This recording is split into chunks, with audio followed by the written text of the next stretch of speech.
اللهم صل على سيدنا ومولانا محمد وعلى آل سيدنا ومولانا محمد وبارك وسلم وصل عليه. اللهم صل على محمد وآله وعترته بعدد كل معلوم لك.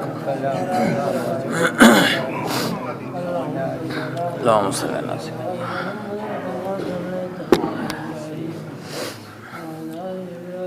بیگا می تاسو ته د اودس فرایض وي چې په اودس کې څلور فرض دي. نن بیان د سنتو د چار اندام. نو په چار اندام کې واجب نشته. دا غي وجه علما وایي چې واجب په هغه عبادت کې وي چې هغه مقصود لذاته وي او چار اندام فرض ده او د مزد خاطره. دا عبادت دو قسم دی. یو داسې عبادت ته چې دا هغه د بل د پاره سبب او شرط نه مستقل عبادتي. لکه موږ او تاسو موږ کو نو موږ د بل عبادت ته پاره څه شرط نه دی. یو مستقل عبادت ته. روزه مستقل عبادت ته. زکات مستقل عبادت ته. او چاراندام مستقل عبادت نه دی. دا د مزد خاطر فرض شوی.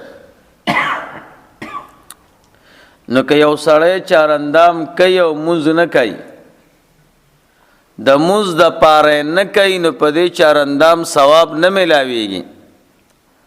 ځکه چاراندام مستقل بالذات عبادت دینا. نو چې کوم عبادت مستقل بالذات نه نو هغه کې واجب هم نه. او اما سنت نو په چاراندام کې سنت شته. چاراندام کې اتل سنت دي. نور الیزاح اغی لیکلی دی امام یوسف اشرن بلالی رحمه الله. دا زمونږ استاسو د مسلک او د مذهب د فقه حنفی او معتبر کتاب دی.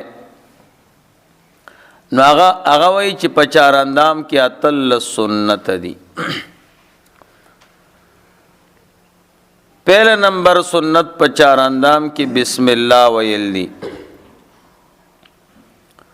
سو کم چې چاراندام شروع کوي ابتدا کې به بسم الله وای. خو بسم الله کې درې خبرو ته خیال ساتي. یو خبره ده چې بسم الله به دوه کرته وای. یو چې کله استنجا کوي او خپل بدن مخکاره کړي نه نو د استنجا نه لګ مخ کې د بدن د ښکارا کېدلو نه لګ مخ کې به بسم الله وای. دویم نمبر چې کله استنجا وکي او خپل بدن پټ کوي او بیا چاراندام شروع کوي نو پهله به بسم الله وای. نو دو مقاماتو کې بسم الله ویل پکار دي. نو دې ته به خیال کوئ. دویم نمبر په بسم الله کې دې خبرې ته خیال کوئ چې یو عام بسم الله د مونږ او تاسو چې کم په قرآن کریم کې وایو یا د روټۍ په ابتدا کې وایو یا د سکاک په ابتدا کې وایو هغه جدا ده او د چاراندام بسم الله جدا ده. د چاراندام بسم الله داسې ده بسم الله العظیم والحمد لله علی دین الاسلام. بسم الله العظیم والحمد لله علی دین الاسلام. احادیثو کې د چاراندام بسم الله دا سراغله ده. خو کدا بسم الله چاله نه ورزي نو هغه مشهور بسم الله ویل کافی دی، بلکې بعض فقها دا ویل دي چې هغه مشهور بسم الله ویل افضل دی. خو حدیث کې دا راغلی دا بسم الله العظیم والحمد لله علی دین الاسلام، چې دا سو کوئی نو په حدیث عمل لے. درم نمبر خبر تب خیال کوي په بسم الله کې اغدا کچانا په چاراندام کې بسم الله ای رشوا نو په مز د چاراندام کې کووي نو سنت ادا شو کنه نو نه. که ابتدا کې د چانه بسم الله ای رشوا او د چاراندام په مز کې وي نو په دې سنت نه ادا کیږي. که روټۍ کې د چانه بسم الله ای رشوا او د په مز د روټۍ کې بسم الله وي نو د سنت ادا شو. نو حضور فرمای چې یو لتاسو نه خوراک کوي او بسم الله د نه رشي نو داسي وای بسم الله اوله و آخره،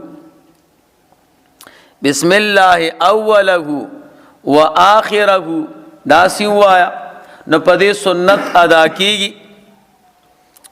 یو حدیث کې دام راځي چې څوک روټۍ خوري او بسم الله ونه وای نو د سره شیطان خوراک کوي. خو چې د کله د روټۍ په میز کې بسم الله وای شیطان چې کم خوراک کړي وي هغه دوباره الټی کی ورته وای زما ټول خوراک ته خراب. اکثر مونږ او تاسو چې روټۍ خورو نو مړی ګونه خیالم کړي کن مړی ګور باندې نه او مونږ وایو نه ډېره روټۍ وخوړه کم شوه هغه مونږ بسم الله نه ویلي نو زر زر روټۍ ختمیږي نو برکت پکې ختم شي نو شیطانان را سره لګیا یو خوراک کوي. که خیال هم کړی مونږ او تاسو بازار ته کله لاړ شو هوټل والا ته وایو ګرمه روټۍ راوړه نو چې یخه روټۍ دوه خورو نو ګرمې څلور خورو. دا ولې ګرمه روټۍ خوړلو کې د شیطان امداد شامل دی. مونږ او تاسو خپل شریعت د دې نه منې کړي چې تاسو ګرمه ترکاري وخورئ یا ګرمه روټۍ وخورئ نو په هغې کې برکت نه او اکثر مونږ او تاسو بسم الله هم نه وایو نو چې بسم الله نه وای نو د هغې به څه برکت پیدا شي. نو مسله دا ده چې چانه په ابتدا د چاراندام کې بسم الله هېره شوه او په منځ د شاراندام کې وي نو سنت ادا کړه کنه نو نه.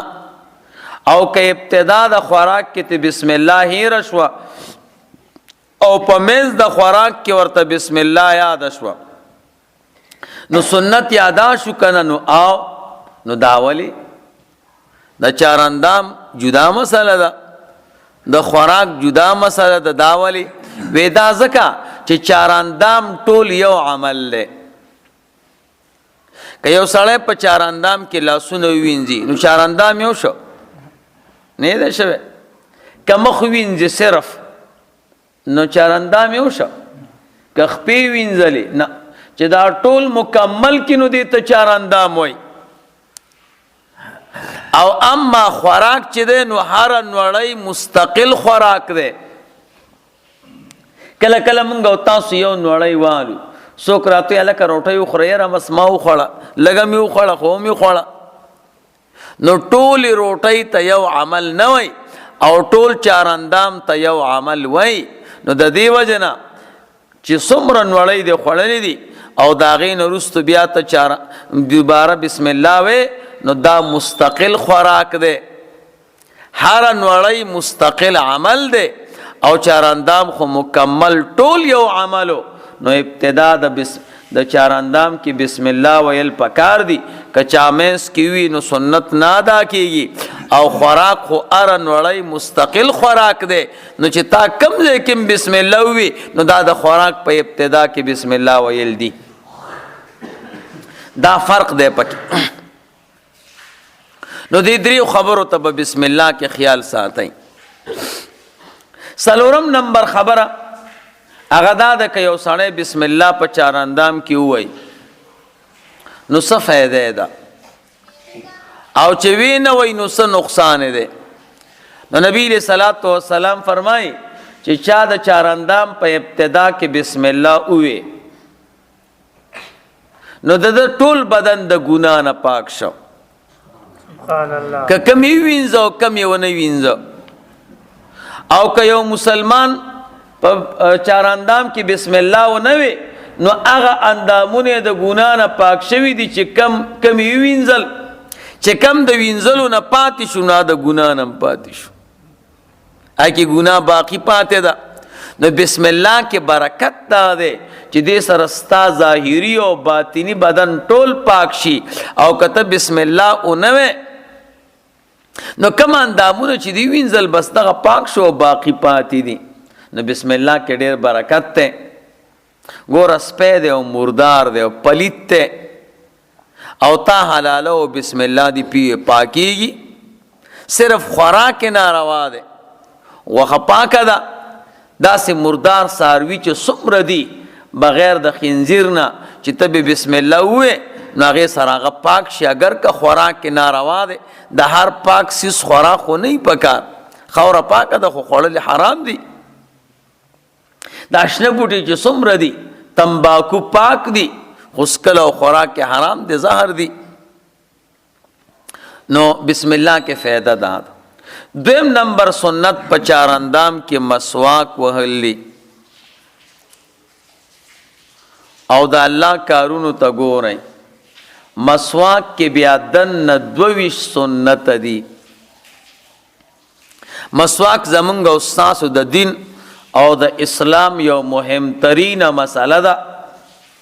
زمونږ او ستاسو خوږ پیغمبر صلی الله علیه وسلم به مسواک دی غوږ کېښو لکه کاتب چې خپل قلم په غوږ کېږدي. کاتبان چې نو مخکې زمانه کې به د غوږ کې دا قلم ایښ. نو زمونږ علما وایي غوږ کې ولې کاتب قلم دی؟ دلته یو رګ دی، هغه رګ دماغو ته خبر ورکوي نو دا پین تی نه هېرېږي، خبره تی نه هېرېږي. نو دا د کاتبانو عادت ځکه. نو رسول الله مبارک به دلته مسواک ایښو دې دپاره چې په چارندام کې رانه هېر نه شي. او حضور فرمایله چې څوک یو منځو کې په داسې چارندام چې په هغې کې مسواک نه وي نو د یو مونځ ثواب دی. او چې داسې چارندام باندې مونځ وکړه چې په هغې کې مسواک یې وهلی نو د 80 منځونو اجر او ثواب الله ورکوي. سبحان الله. د مسواک په فضیلت باندې علماو مستقل کتابونه لیکلي، خو زمونږ خو هغه مقصود نه دی، مقصود خو زمونږ د چارندام مسله ده. نو مسواک کې 22 سنتو ته خیال کوئ. پہلا نمبر مسواک کې سنت دا دی د داسې اونې نه به جوړی، د داسې لرګي نه به جوړی چې پیژنې، اشجار معروفونه به جوړی.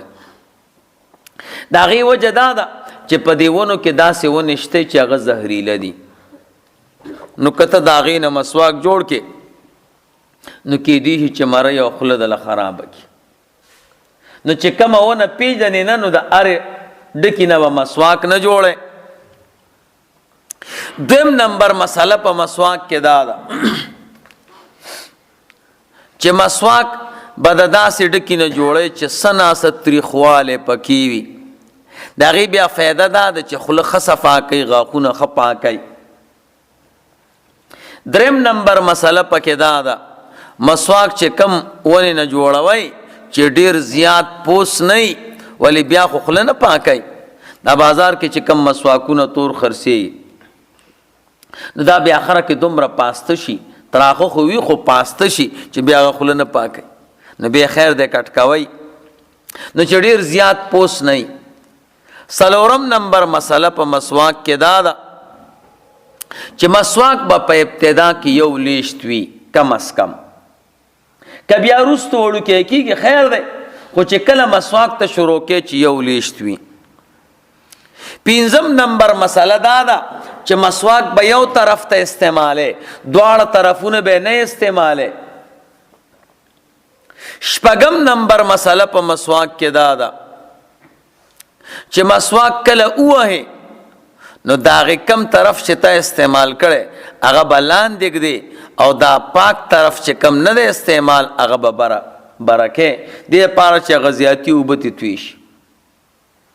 وم نمبر مسله دا د چې کله سړی مسواک وهي نو پیلنی اوبه بس کی مسواک عملون کو نو دغه اوبه تیرې کا دې سره معده پاکیږي او ښایسته کیږي دباغ للمعده ده. اتم نمبر مسله دا ده چې مسواک به داسې موټی کې نه نیسي دې سره بواسیر بیماری پیدا کیږي. د مسواک د نیولو طریقه دا ده چې دا کچه ګوته به ښکته کې د مسواک نه خیال هم دی او دا وزیره ګوته او منځه ګوته او مسواکه ګوته او پې د پاسه کې او دا غټه ګوته به ترې لاندې کې داسې ونیسي داسې او بعضې علماو داسې هم ویلي دي خو ښه طریقه دا ده چې داسې ونیسي. نهم نمبر مسله دا ده چې مسواک وهي نو دا به عرضن وی طولن نه یعنی مسواک به خوله کې داسې وی دې ته پلنوالی وي داسې به نه وی دې سره چې دی نو دا د ورۍ خرابېږي او بېکاره کېږي. نهم نمبر مسله په مسواک کې دا ده چې سملې به ورته نه په ډډه چې نو مسواک به نه وهي دې سره د ګردو بیماری پیدا کېږي ګردو سره سړی وسره زخمی شي ګردې وسره خرابېږي. لسم نمبر مسله په مسواک کې دا ده که مسواک درته میلو نشو نو بیا مسواک ګوتې نه کار اخیستی شي. علما وایي که مسواک نه او تا مسواک ګوتې استعمال کړه دا هم په ځای د مسواک دی ستا پې سنت ادا کېږي.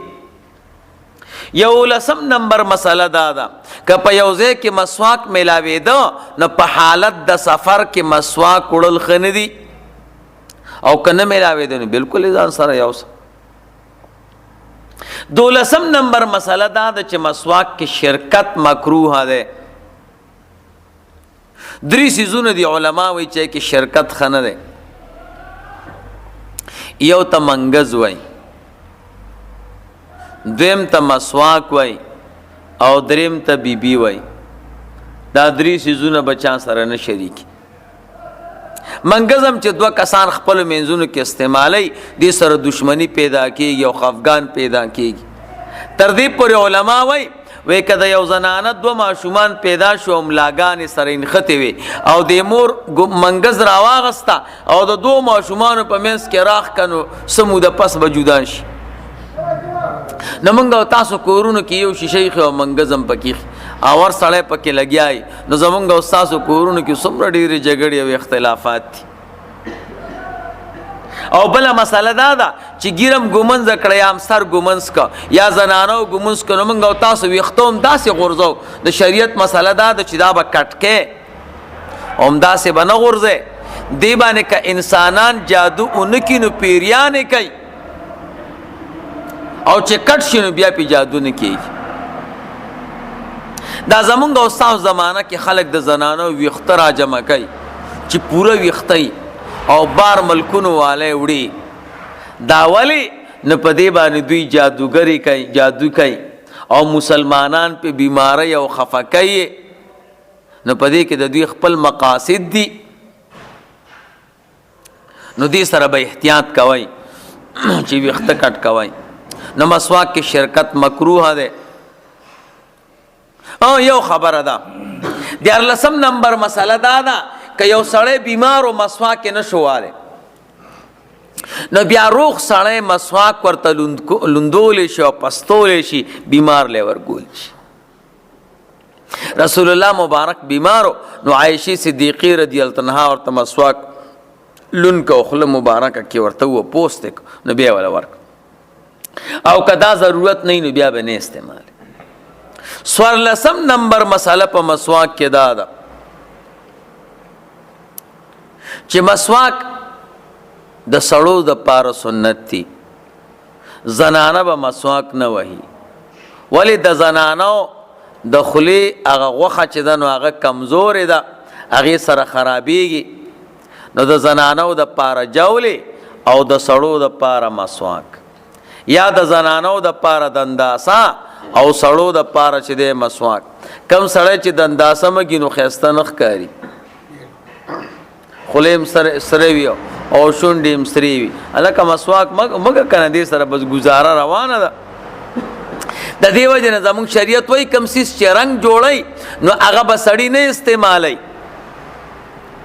اکثر سړي چې دی نو نکریز یې مګلي دي او دلته ځان له یو ټاکۍ جوړه کړي یا په خپو باندې اوس خو داسې دور دی الحمدلله ډاکټران ډېر دي او دوایان ډېرې دي مخکې به خلک د خپو د چودونو دپاره نکریز استعمال اوس خو دوایانې میلاویږي یو خبره ده که یو سړي واده کړی نو د واده کړي او د ناواده کړي د شناخت دپاره بیا دا کچه ګوته سره کول په نکریزو سنت دي بغیر د کچې ګوتې نه د سړي دپاره او بغیر واده نکریزې لګول مکروه دي ناروا دي سړی به داسې خوشبویي نه لګوي چې هغه رنګ پیدا کوي زنانه به داسې خوشبویي نه لګوي چې هغې کې بوی وي او رنګ نه زنانه به رنګ والا استعمالی او سړي به چې دی نو بغیر رنګ استعمالی د رسول الله مبارک یو صحابي حضرت جابر رضی الله تعالی عنہ حضور تراغې نو ګوتې سره کړې وه حضور ورته وفرمیل جابره واده دې کړی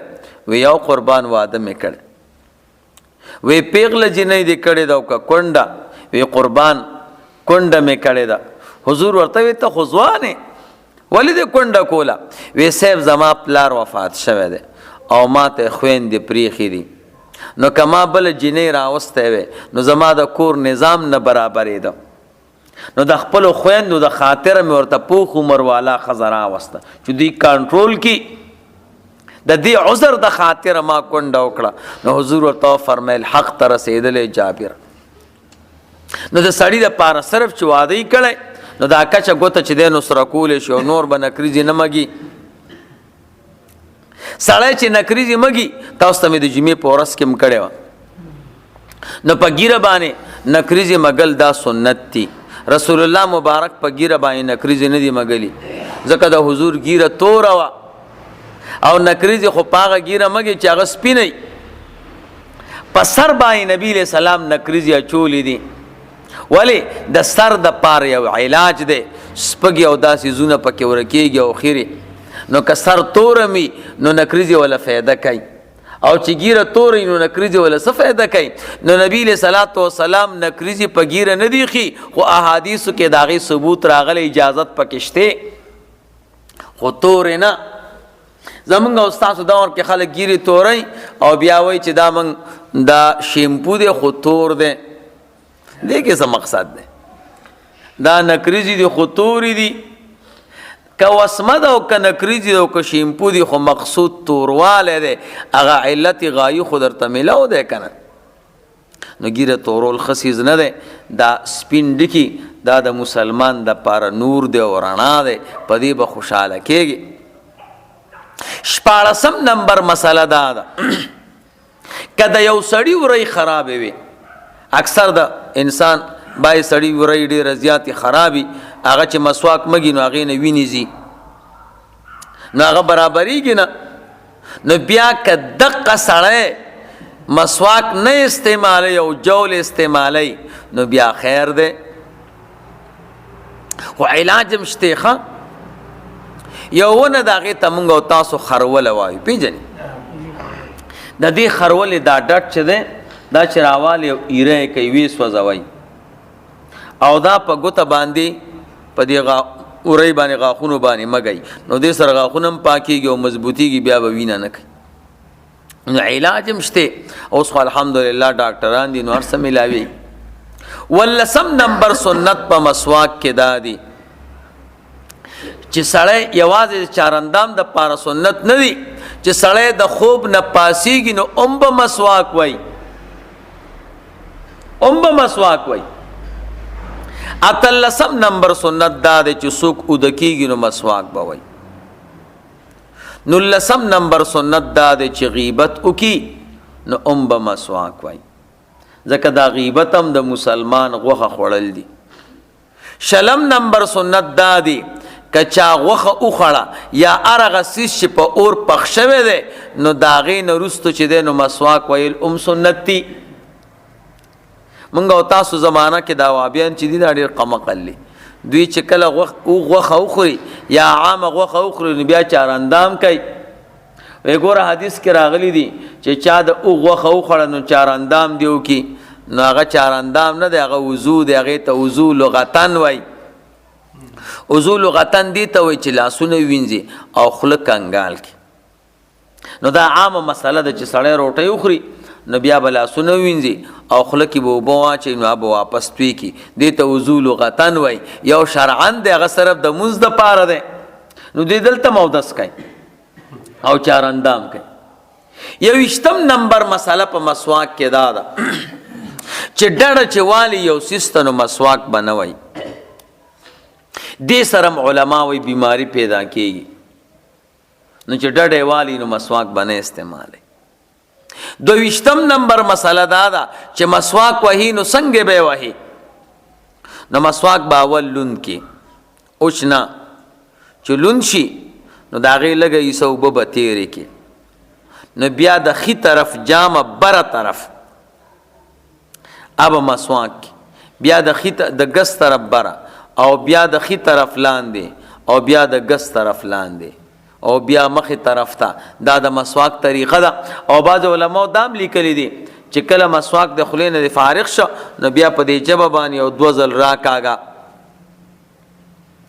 دا خطر. نو دا 22 مسائل په مسواک کې دي. نو مسواک یو سنت عمل له رسول الله مبارک فرمایي مسواک کې 2 کمال دي، یو خوله د انسان پاکي او بل الله پاک ته راضي کیږي. الله پاک د انسان نه خوشاله کیږي او مرضات للرب او د الله پاک د رضا سبب دی.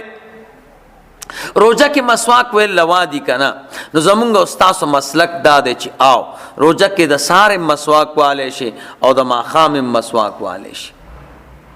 او د امام شافعي رحمه الله مسلک دا دی چې د سارې والے شي د ماښام نه، ځکه حضور فرمایي د روزهدار د خولې بوی الله پاک ته د مشکو د عنبرو نه خوښ دی. نو چې ته مسواک وې نو هغه بوی ځي، نو موږ وایو د خولې نه یادوي، هغه د معدې یادوي. مسواک کې دا کمال دی چې دا د خولې بوی ختموي، د معدې خو نه ختموي. نو اس ټکراوي نشته. نو سړی په روزه کې د سارې مسواک والے شي او د شپې مسواک والے شي. درود شریف الله